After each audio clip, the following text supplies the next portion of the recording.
Well, in the Sean Diddy Combs trial, the witness known as Jane telling the jury how she was employed by the music mogul. She's expected back on the witness stand today. Good day's Briella Tomassetti is outside federal court. It's in Lower Manhattan with the very latest. Briella, what do you hear? Tana Tashani, good morning. Prosecutors say it'll take most of the day to finish Jane's direct testimony, and things got quite emotional when she took the stand on Friday. She described feeling forced to take part in Diddy's freak-off, saying that he ignored her many calls to stop. So taking a look back, Jane testified that Diddy forced her into unwanted encounters with male sex workers, which he allegedly scripted and recorded. She claimed escorts were flown in from across the country and abroad to perform what she called live pornographic shows.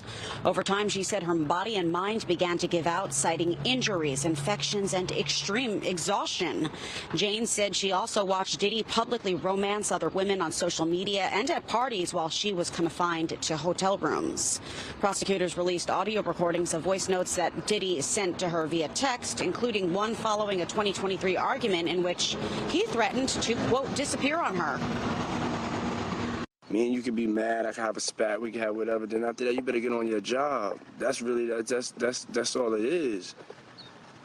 Because you got me on my job.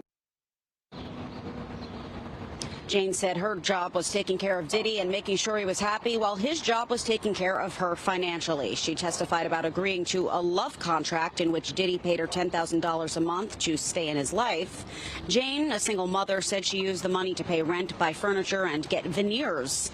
At one point, the jury was shown one of Jane's iPhone notes, repeatedly calling Diddy a liar. Prosecutors insisted that it bolstered her testimony, but Diddy's lawyers, on the other hand, argued that the only lies Jane referred to were ones about the other women Diddy had been seeing. Criminal defense attorney Jeremy Saland, who is not associated with this case, weighed in on Jane's testimony.